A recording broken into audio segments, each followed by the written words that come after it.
छत्रपती शिवशाहू फुले आंबेडकरांच्या या पुरोगामी महाराष्ट्रात जसा छत्रपती शिवाजी महाराजांनी गावकूस घालून दिला, तो गावकूस आता या आरक्षणाच्या वेगवेगळ्या लढायांमुळे राहिला. दोन जातीचे जिवलग मित्र एकमेकाच्या जीवावर उठले. आता isakal.com आहे देशातील नंबर 1 ची मराठी न्यूज वेबसाईट. प्रत्येक अपडेटसाठी isakal.com ला नक्की भेट द्या.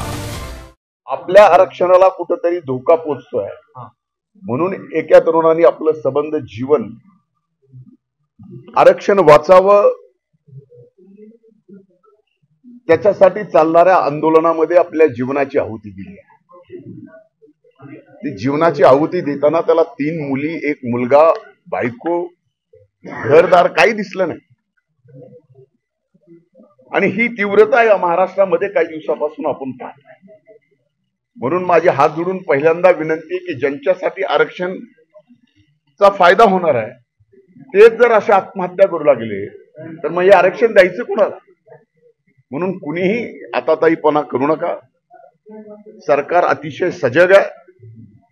माननीय मुख्यमंत्र्यांनी, माननीय उपमुख्यमंत्र्यांनी कुठल्याही आरक्षणाला धोका लागणार नाही याची खात्री घेतलेली आहे, जबाबदारी घेतली आहे.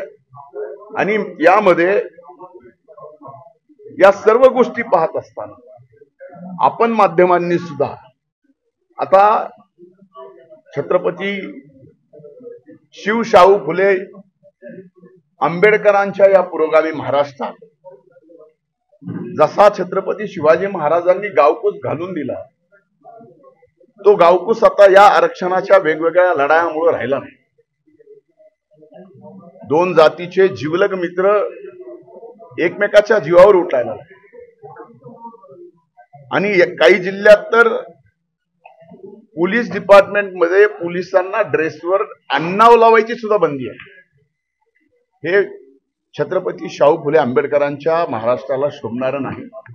म्हणून आता आपल्या सर्वांना प्रयत्न करावे लागतील आणि पुन्हा ती समता या ठिकाणी प्रस्थापित करावी लागेल. ओबीसी आरक्षणासाठी आत्महत्या करायला लागले, ओबीसी तरुणांना काय आवाहन करायचं? मी गॅझेटेर लागू झालं त्याच्यामुळे ओबीसीचं आरक्षण संपुष्टात आलंय अशी भावना आहे ओबीसी बांधवांची. एक लक्षात घ्या की पहिल्यांदा माझी ओबीसी नाही तर आता ओबीसी ओबीसीत आलेले सगळेच आता कोण वेगळं धरायचं? कुणाला वेगळं धरणार आहे?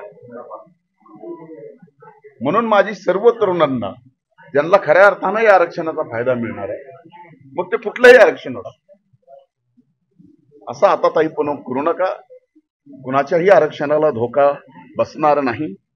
आपण एक गोष्ट लक्षात घेतली पाहिजे जी आपल्या माध्यमाच्या समोर आणून देतो ती महाराष्ट्राच्या सर्वदूर आपण गेली पाहिजे याची व्यवस्था करावी. आता एक कट ऑफ लिस्ट लागली, एमपीएससीची कट ऑफ लिस्ट लागली. ती कट ऑफ लिस्ट लागल्यानंतर तुम्ही बघितलं असेल की ओबीसी ची कट ऑफ 485 आली, ईडब्ल्यूसी ची 445 आणि बाकी इतर तुम्ही सोडून द्या. मला सहज विचारायचं, माझ्या मनात आलेला प्रश्न आहे. आता ईओडब्ल्यू मध्ये जे आले आणि ओबीसी मध्ये जे नव्यानं आले त्यांना जर 480 गेले ते कटले ते, आणि ईओडब्ल्यू मध्ये आल्याला 445 मध्ये पास झाला. मूळ हे खरंच राजकारण नोकरीसाठी, शिक्षणासाठी का खरंच राजकारण राजकारणासाठी? हा विषय आता आपण सगळ्यांनीच मुख्यमंत्र्यांना पत्र लिहिलेलं.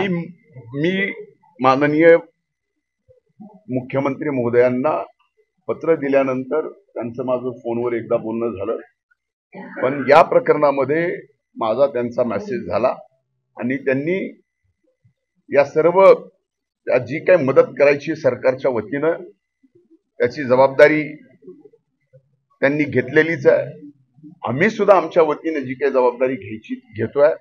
माझी आपल्याला हात जोडून विनंती आहे की आपण सुद्धा आता या महाराष्ट्रात शाहू फुले आंबेडकरांच्या महाराष्ट्रात सर्व 18 पगड जाती धर्म एकत्रित गुन्हा गोविंदाने राहावेत यासाठी प्रयत्न करावा. जी आर रद्द करण्याची मागणी होत आहे. जी आर रद्द होऊ शकतो का? आणि ओबीसी या बाबतीमध्ये अधिकच भुजबळ साहेब बोलू शकतील, कारण ते मंत्रिमंडळात आहेत, प्रत्येक मंत्रिमंडळाच्या बैठकीत आहेत, ते समितीचे अध्यक्ष आहेत आणि ते अधिक जबाबदारीनं या ठिकाणी उत्तर देऊ शकतात.